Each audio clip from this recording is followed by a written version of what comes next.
आदिम तीर्थंकर प्रभु आदिनाथ मुनिनाथ, आदि व्याधि अजमज मिटे तुम पद में मम मात। चरण शरण है आपके तारण तरण जिहाज, भवदधि तट तट ले चलो करुणा कर जिन राज। 52 गजा के बड़े बाबा आदिम तीर्थंकर आदिनाथ भगवान की, परम उपकारी संत शिरोमणि आचार्य गुरु और विद्यासागर जी महामुनि राज की, परम पूज्य मुनि श्री 108 दुर्लभ सागर जी महाराज की, 48 दिवसीय भट्टामर महामंडल विधान की, श्री 108 जी महामुनि राज की जय। नमोस्तु गुरुवर नमोस्तु। मानतुंड आचार्य की यह भावांजलि जन जन के लिए कंठाहार बनकर सुशोभित हो रही है। अद्भुत अनुपम काव्य है। समता सागर जी ने लिखा है ना, मानतुंड आचार्य का भट्टामर स्तोत्र, अद्भुत अनुपम काव्य है जिन भक्ति का स्रोत। ऐसा यह जिनेंद्र भगवान की भक्ति करने का एक अद्भुत स्रोत है, और इस स्रोत के माध्यम से हम अपने भीतर में जो सूख गया है झरना, स्रोत पानी का होता है ना, झीर बोलते हैं इसको, तो वो झीर सूख गई है, उस भक्ति की झीर को वापस से गीला करना है तो भट्टामर को याद कर लो। भट्टामर के माध्यम से हम उस झीर को फिर से चालू कर देंगे तो हमारा स्रोत भी जल से अवगाहित हो जाएगा। प्रतिदिन एक एक काव्य के माध्यम से हम इस स्रोत के झीर को खोलते चले जा रहे हैं, खोलते चले जा रहे हैं। इसको जितना पढ़ें, जितना सुने, जितना सुनाएं और जितना अर्थ लगाएं, उतना ही नया नया नया नया चिंतन उसमें से निकलता चला जाता है।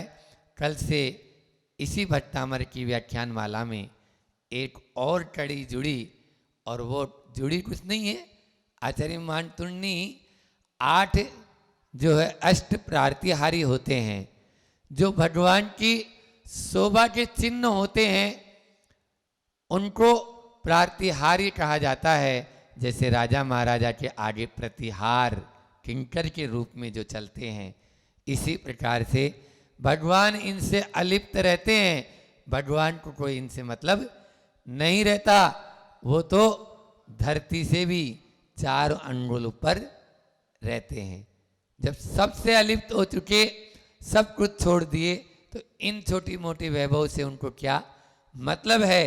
लेकिन कल जैसे मैंने कहा था, अशोक वृक्ष खुद भगवान के चरणों में आकर शोक रहित हो जाता है, भगवान को पाकर धन्य हो जाता है। आप ऐसा नहीं समझ लेना, जो तिर्यंच होते हैं उनको भी बहुत बड़ी मतलब यानी जो है ना, उनको खुशी होती है।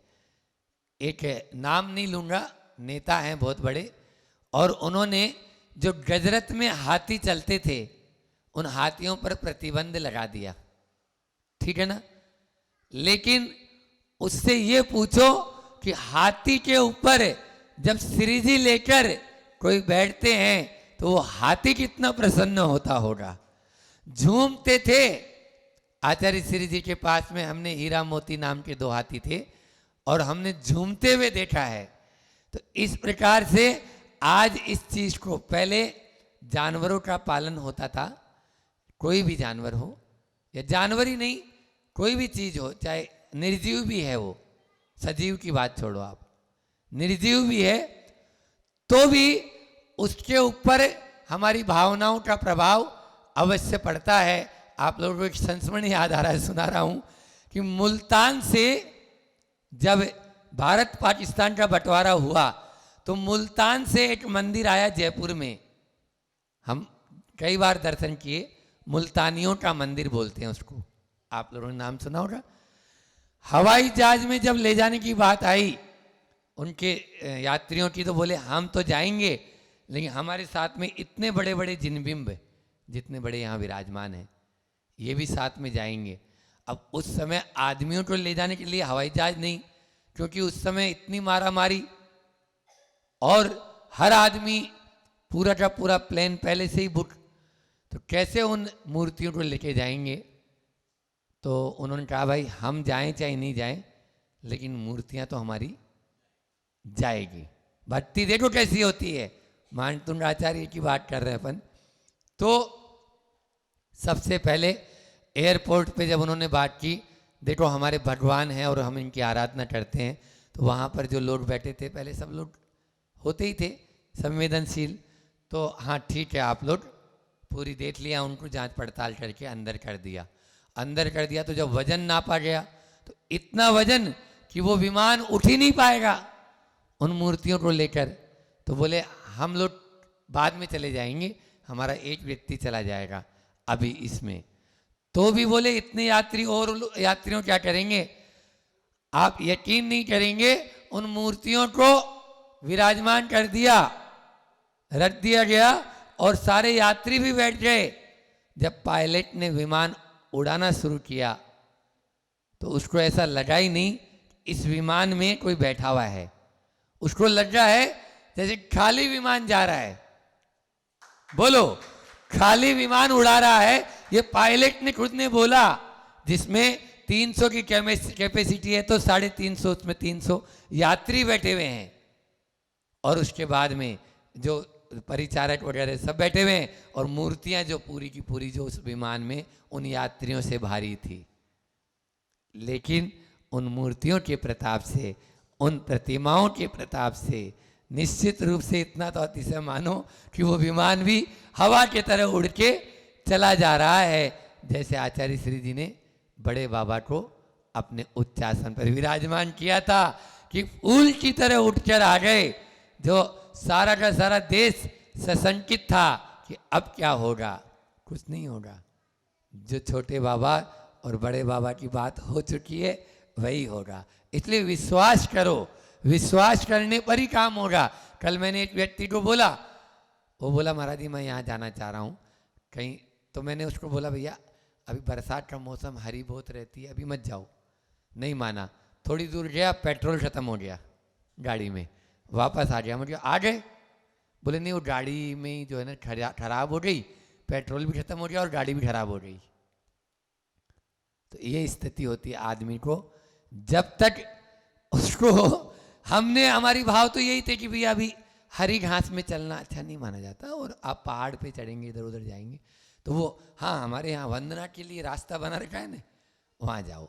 तो इस प्रकार से हमें भक्ति के माध्यम से, भक्ति में वो शक्ति है जो everything is possible, believe it, आपको देने के लिए तैयार हो जाएगी। हम प्रतिदिन, कल मैंने बताया कि जिनको अनिद्रा के शिकारी हैं, जो डिप्रेशन के शिकारी हैं, जो अवसाद चिंता से ग्रस्त हैं, उनको 28 नंबर के काव्य का पाठ करो। और 28 नंबर के काव्य का पाठ नहीं, उसकी भावना, भाव कम से कम 15 मिनट से 20 मिनट, आप 18 मिनट उसका आप उच्चारण पूर्वक भी कर सकते हैं, और उसको अंदर ही अंदर भावना भी उसकी कर सकते हैं। आप देखिए नींद क्यों नहीं आएगी आपको, नींद की गोली खाने वालों। लेकिन आप लोगों को गोली पर विश्वास है, भगवान की इस बात पर विश्वास नहीं, तो कैसे काम होगा। आज यही हो रहा है, आदमी इधर उधर के यानी जो है ना, हाँ ज्योतिषियों के चक्कर में आ जाएगा, हथकंडा चक्कर में आ जाएगा, लेकिन ये गंडा ताबीज के चक्कर में। लेकिन जो आचार्यों ने हमें शुद्ध पाठ भट्टामर का दिया है उसको कोई अपनाना नहीं चाहता है। जबलपुर में तो अखंड पाठ चलता है वहाँ पर। तो इस प्रकार से आप लोग इनको अपनाकर अपनी बड़ी बड़ी बीमारियों से भी निजात पा सकते हैं। आज अपन आलस्य से दूर होने का मंत्र सीखते हैं। आलस्य कैसे दूर भगाया जा सकता है। सोए ही रहते हैं, दिन भर सोते रहते हैं, तो आप उस आलस्य को यदि दूर भगाना चाहते हो तो आ जाइए। 29 नंबर का काव्य है जिसमें भगवान के सिंहासन प्रातिहार्य का वर्णन किया है। इसको अपन उच्चारित करें उसके पहले 8 प्रातिहार्य के नाम, इतने सारे बालक पाठशाला के यहाँ बैठे हुए हैं बच्चे, तो 8 प्रातिहार्य कौन कौन से हैं बोलो सिरोज। हाँ, आप पूजा करते होंगे, पूजा में अंतिम में 2 लाइन बोलते हैं अपन, दिव्य विटप पहुपन की वर्षा, दुंदुभि आसन वाणी सरसा, छत्र चमर बामंडल भारी, ये तुम प्रातिहार्य मनहारी। बोलते हो कि नहीं बोलते हो बोलो, याद आ गया? अब सबको याद आ गया, लेकिन बस वो स्पीड में बोल जाते हैं, शांतिनाथ मुर्सती होनारी सील, और उसको पता ही नहीं चलता कौन सी लाइन कब बोली है। तो अशोक वृक्ष, दिव्य विटप पौपन की वर्षा, फिर पुष्प वर्षा, फिर दुंदुभि, सिंहासन, छत्र चवर भामंडल और दिव्य वाणी, ये 8 प्रातिहार्य भगवान के होते हैं। इन 8 प्रातिहार्यों में आज दूसरे प्रातिहार्य का वर्णन आचार्य मानतुंड स्वामी यहाँ पर हमको बता रहे हैं। सिंहासने मणिमयूख शिखा विचित्रे,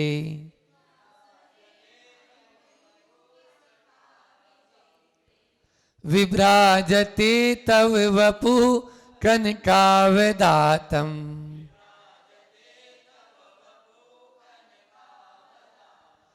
बिंबम वियत विलसन सुलता वितानम। बहुत सुंदर। तुंगोदयाद्रि सिर शिव सहस्र रश्मि,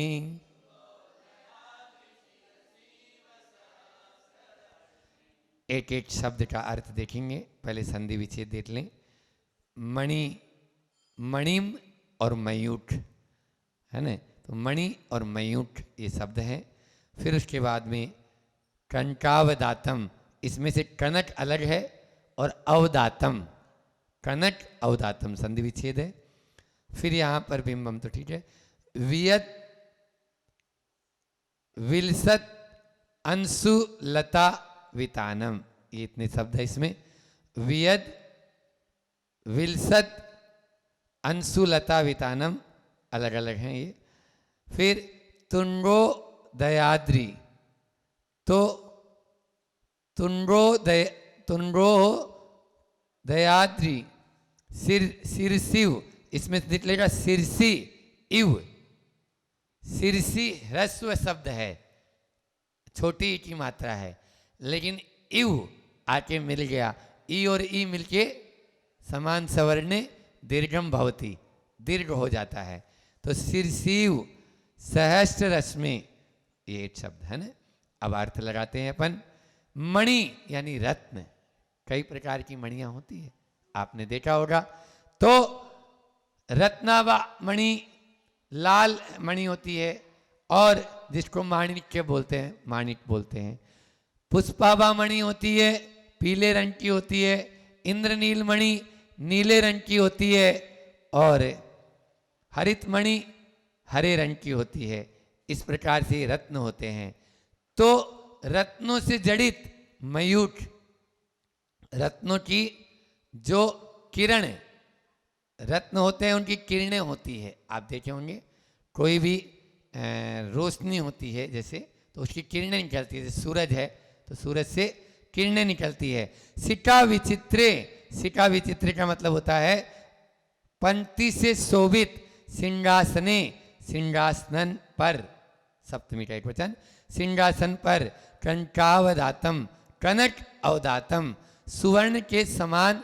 अवदातम का मतलब पीला भी होता है और अवदातम का मतलब सफेद भी होता है। तो यहाँ पर सोना कैसा होता है बोलो, और सूरज कैसा होता है, दोनों पीले होते हैं, पीला ले लेंगे। और स्वच्छता की दृष्टि से लेंगे तो भी ले सकते हो सफेद यानी स्वच्छ, तो बिल्कुल सुवर्ण के समान स्वच्छ और स्वर्ण के समान पीला। वपु यानी शरीर, तुंगोर दयाद्री, ऊंचे उदयाचल के शिखर पर, सिरसी यानी शिखर पर, सिर पर। वियद विलसद, आकाश में, विलसद का मतलब आकाश, आकाश में आकाश से शोभित अंशुलता वितानम, किरण रूपी समूह वाले सहस्त्र रश्मि सूर्य के बिंबम, बिंब के समान इव विभ्राजते, सुशोभित हो रहा है, शोभायमान हो रहा है। पूरा अर्थ एक बार फिर से देखें, अभी हम समझाते हैं आपको इसका प्रतीक अर्थ, बहुत अच्छा लगेगा कि रत्न की जो किरणें होती है उन पंक्तियों से शोभित सिंहासन। आप लोग आजकल क्या करते हो, रत्न तो मिलती नहीं तो एलईडी लाइट आती है, तो एलईडी लाइट की क्या करते हो, यहाँ लगा तो रखिए, देखो ये तो जला नहीं रखिए, तो वो एलईडी लाइट की लाइटिंग कर देते हो। तो रत्न किरणों की पंक्तियों से शोभित सिंहासन पर स्वर्ण के समान शरीर वाले ऊंचे उदयाचल शिखर पर आकाश से शोभित किरणों के समूह जो है उस सूर्य बिंब के समान आप भगवान शोभायमान हो रहे हैं। सिंहासन है, वो सिंहासन चमकता हुआ है और ऊंचा है, विशाल है, उस पर कौन विराजमान है, भगवान। कौन विराजमान है, भगवान। भगवान सिंहासन पर विराजमान होते हैं। एक बात बता दूं, कमलासर पर नहीं, जहां भी आया है सिंहासन का उल्लेख आया है, कमलासन का उल्लेख नहीं आया। ये कमलासन कहाँ से आ गए कोई पता नहीं। कमलासन का उल्लेख आया कहाँ पर, कमल का आसन बोलो, रखते जहाँ चरण वहीं रचते हैं देवता लोग, भट्टामर में आता है ना, अभी आएगा। तो कमल की रचना करते हैं जब विहार होता है, लेकिन जब धर्मोपदेश देते हैं, जब समोसरण की रचना होती है उस समय धर्मोपदेश देते हैं। तो धर्मोपदेश की रचना कहाँ, समोसरण में, और समोसरण में सिंहासन की रचना होती है, सिंहासन की रचना होती है, कमलासन की नहीं। ये आगम की एक यानी जो है टेक्निकल आपको बात बता रहा हूँ। अब लेकिन चल पड़ा है, चल पड़ा तो एक ने लगाया, दूसरे ने भी लगा दिया, और वो आज चल रहा है। लेकिन अपने यहाँ सिंहासन, तो वो विशाल सिंहासन होता है, उस पर विशाल श्री जी विराजमान है। श्री जी भी, आदिनाथ भगवान भी स्वर्ण रंग के थे, पीले रंग के, तो उनके आदिनाथ भगवान के जो है शरीर से भी किरणें फूट रही है, वो भी चमक रहे हैं, और सिंहासन भी चमक रहा है। आप लोग देखें अभी, अब आप लोग प्रकृति के समीप रहते नहीं है ना।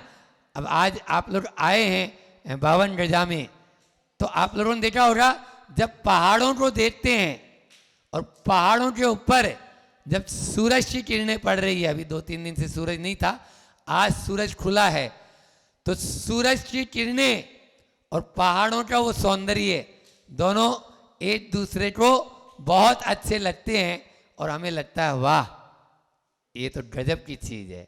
उसी को देखने के लिए लोग कश्मीर और कहाँ क्या ऊटी और दार्जिलिंग जैसे पर्वतों पर जाते हैं। लेकिन 52 गजा में उससे भी ऊंचे ऊंचे पहाड़ अच्छे, और उन पहाड़ों के साथ में आप वह सौंदर्य का चित्रण कर सकते हैं। यहाँ भी कवि के द्वारा आचार्य मानतुंड स्वामी ने यही किया है कि सूरज और सूरज के माध्यम से जैसे वह किरणें उसकी सुशोभित होती है, वैसे ही भगवान सिंहासन से निकलती हुई मणियों की जो किरणें हैं वो चमक चारों तरफ फैल रही है। ऐसे आप शोभायमान हो रहे हैं। आपको देखने के माध्यम से हमारी आंखें बिल्कुल चकाचौंध हो जाती है। अब यहाँ पर अपन प्रतीक अर्थ लेते हैं।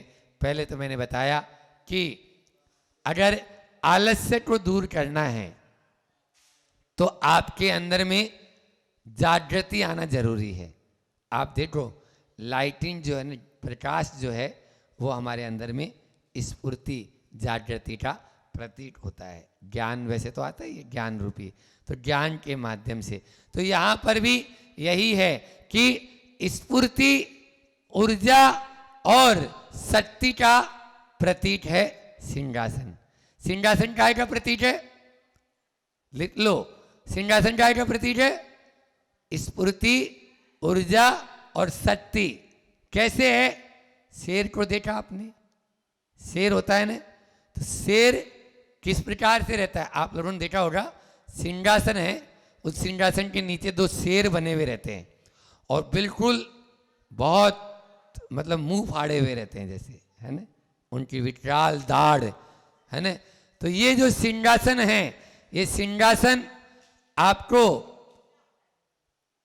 महाराज जी, शेर तो क्रूरता का प्रतीक होता है। अरे भैया, वो क्रूरता का नहीं, सूरता का भी प्रतीक है। और क्रूरता है, लेकिन भगवान के चरणों में आकर शेर ने भी अपनी क्रूरता छोड़ दी और उनके नीचे विनीत भाव से बैठ गया। ऐसे भगवान की अर्चना हम करते हैं। समझ में आया?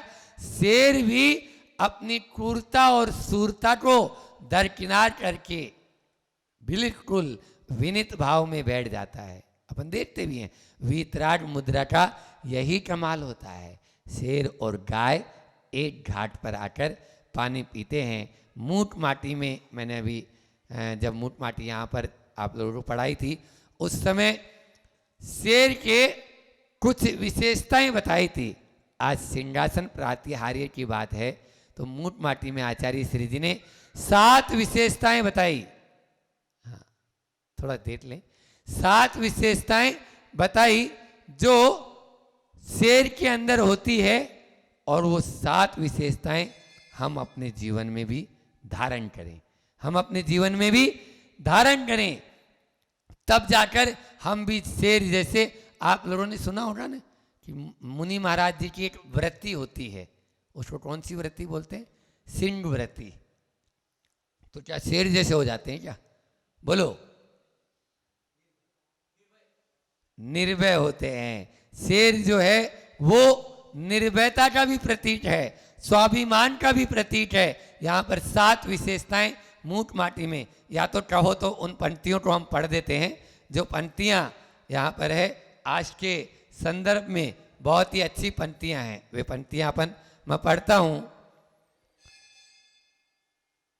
कुंभ पर जो कुमार ने कुंभ बनाया, वो कुंभ पर सिंह और श्वान का चित्रण भी बिना बोले ही संदेश दे रहा है। दोनों की जीवनचर्या चाल परस्पर विपरीत है। पीछे से कभी किसी पर धावा नहीं बोलता सिंह, गरज के बिना गरजता भी नहीं, और बिना गरजे किसी पर बरसता भी नहीं। शेर की सबसे पहली विशेषता क्या विशेषता है? कि शेर कभी भी पीछे से अटैक नहीं करेगा। जब भी वार करेगा तो सामने से चुनौती देगा। भारत की संस्कृति सामने से आक्रमण करने की है, पीठ पीछे से नहीं। पहले के राजा महाराजा होते थे, वो सब राजा महाराजा पहले सामने वाले को चुनौती देते थे कि या तो तू ये किला छोड़ दे, नहीं तो मेरे से युद्ध कर। हाँ ठीक है, प्रजा मेरी है और मैं प्रजा का रक्षण करूंगा, तुम पहले मेरे ऊपर वार कर, फिर मेरी प्रजा पर वार कर। और युद्ध के लिए वो चुनौती स्वीकार करता था। इस प्रकार से मूठ माटी में आचार्य श्री जी ने इन 7 विशेषताओं को यहाँ पर हमें बताया कि पहली विशेषता है, शेर कभी भी पीठ पीछे वार नहीं करता और कुत्ता पीछे से ही वार करता है। कुत्ते की प्रवृत्ति छोड़ो, शेर की प्रवृत्ति को अपनाओ। दूसरी विशेषता सिंहासन प्रातिहार्य का अपन उल्लेख कर रहे हैं कि सिंह गले में कभी भी बंधन को स्वीकार नहीं करता। सिंह के गले में आप कभी भी पट्टा डाला हुआ नहीं देखेंगे, और कुत्ता गले में पट्टा डाल दे तो उसको आभूषण समझता है, अपनी शान समझता है, और पीछे पीछे जो उसको लेके जाता है, आप देखते होंगे सवेरे सवेरे घुमाने के लिए ले जाते हैं। शेर कभी बंधन को स्वीकार नहीं करता, सिंह कभी दीनहीन नहीं बनता। तीसरी विशेषता क्या है? सिंह कभी दीनहीन नहीं बनता, उसमें दीनता नहीं है। हाँ क्या बात है, जल्दी है क्या आज? अच्छा, सिंह कभी दीनहीन नहीं बनता है कि उसमें मतलब वो, जैसे भी मैंने बताया ना कि सिंह व्रती से महाराज जी निकलते हैं, मतलब वो दीनहीन नहीं बनेंगे। अरे मैं 2 दिन से भूखा हूँ भैया, मुझे आहार नहीं मिला, अब क्या पता मिलेगा या नहीं मिलेगा। और वो आपके सामने कोई मान लीजिए गलती भी हो गई तो हाँ चलो चलो चलता है हमारा। तो इस प्रकार से नहीं, शेर की तरह थोड़ा सा भी बिल्कुल शोधन करके आहार लेंगे, ये होती है। लेकिन कुत्ता एक ग्रास डाल दो, उसके बाद में दुम हिलाता फिरेगा आपके पीछे और जिंदगी भर आपका दीवाना बन जाएगा। लेकिन शेर में ऐसे नहीं। चौथी विशेषता जो समय सार में भी आई है कि शेर, कोई शेर पर ढेला मारे तो वो ढेले की तरफ नहीं दौड़ेगा। ढेला किधर से आया, गोली किधर से चलाई, उसको देखेगा, उसको समाप्त करने की तरफ दौड़ेगा गोली से। कुत्ते पर कोई ढेला मारे तो ढेले की ओर दौड़ेगा। निमित्त को मत देखो, उपादान को देखो। हम लोग कर्म की ओर नहीं देखते, हमारा अपना किया हुआ कर्म है, हम उसको देखते हैं जिसने ये कर्म करके हमें, अरे उसने मुझे ऐसा किया, उसने मुझे ऐसा किया, उसने मुझे ऐसा किया। ये स्वानुवृत्ति है, सिंह वृत्ति नहीं। सिंह तो ये देता है, नहीं मैंने अपना कर्म किया है तो मुझे ये अपना फल मिल रहा है। इसके बाद में सिंह अपनी जाति से मिलकर रहता है, तभी तो उसको राजा बनाया जाता है। राजा प्रजा को लेकर चलता है। सिंह अपनी जाति से कभी विरोध नहीं रखता और कुत्ता अपनी जाति को देखते ही भौंकता है। सबसे पहले उसको, सबसे पहला अवगुण है ये। फिर उसके बाद में सिंह कभी पागल होते हुए सुना कि कोई शेर पागल हुआ है और कुत्ता, पागल कुत्ते ने काट लिया इसको, लगता है इसने, मतलब इंसान भी इधर उधर की बातें करने लगता है तो उसके लिए एक संबोधन दे दिया जाता है, लगता है इसको पागल कुत्ते ने काट लिया। भले ही काटा नहीं, लेकिन उसके लिए उपमा दे दी।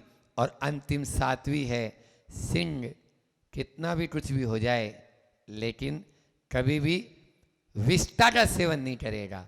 जबकि कुत्ते को कुछ भी मिल जाए वो मल आदि का सेवन भी कर लेता है। और तो छोड़ो, जब उसको भूख लगती है तो कुतिया अपनी ही संतान का भक्षण भी कर लेती है। निश्चित रूप से ये 7 जो मैंने बताए, सिंह, पहला फिर से रिपीट करते हैं, सिंह कभी भी पीछे से वार नहीं करता। दूसरा, सिंह कभी भी दीनहीन नहीं होता। तीसरा, सिंह जो है वो कभी भी मतलब पट्टे यानी बंधन को स्वीकार नहीं करता। और चौथा है, सिंह अटैक करता है उस पर जिसने वार किया है ना। गोली कहाँ से आई उससे नहीं, वो निमित्त की ओर नहीं, सिंह उपादान की ओर देखता है। सिंह कभी पागल नहीं होता। सिंह कभी अपनी जाति से भौंकता नहीं, जाति पर दहाड़ता नहीं या जाति से विरोध नहीं लेता। और सिंह कभी भी मल का सेवन नहीं करेगा, वह केवल अपने भोजन का ही, आहार का ही ग्रहण करेगा। इस प्रकार से ये सिंह वृत्ति से हमें शिक्षा लेना चाहिए, तभी हम अपने जीवन में उन्नत आगे बढ़ सकते हैं। समय भी अपना हो रहा है तो सिंहासन से, आज सिंहासन प्रत्याहार के माध्यम से हम अपने जीवन को आलस्य से दूर रहने के लिए, स्वाभिमान से जीने के लिए, ऊर्जा और स्फूर्ति के साथ जीने के लिए हम इन सूत्रों को अपने जीवन में अपनाएंगे, तभी हम अपने जीवन को आगे बढ़ा पाएंगे। लेकिन होता क्या है, हमारे पास में जो चीज़ है उसकी हम कीमत समझ नहीं पाते, अपने भीतर में है वो, और दूसरों के यहाँ जो है उसकी कीमत ज़्यादा अपन को लगती है और उसको खरीद के लाने की कोशिश भी भारत जैसा देश भी कर रहा है। लेकिन भारत के भीतर बहुत कुवत है। हमारे पास में ऐसा खजाना है, चाहे वो स्वास्थ्य से संबंधित हो, चाहे वो जीवन को जीने से संबंधित हो, सब कुछ हमारे भीतर है, उसको अपन जीवन में उतारें। आपके पास में कहते हैं ना कि ऐसे ऐसे सॉफ्टवेयर दिए हैं आचार्यों ने, एक बहुत अच्छी चीज़, जीवन का कंप्यूटर कैसा होना चाहिए, कि ऐसे ऐसे सॉफ्टवेयर हमें दिए हैं, बस उनको अपने जीवन रूपी जो कंप्यूटर है उस हार्डवेयर में फिट करने की आवश्यकता है। उन सॉफ्टवेयर को, वो टूल्स जो हैं उनको हार्डवेयर के अंदर फिट करने की आवश्यकता है। ये हमारे ऊपर निर्भर है कि हम कैसे फिट करते हैं। इसका पद्यानुवाद लेते हैं।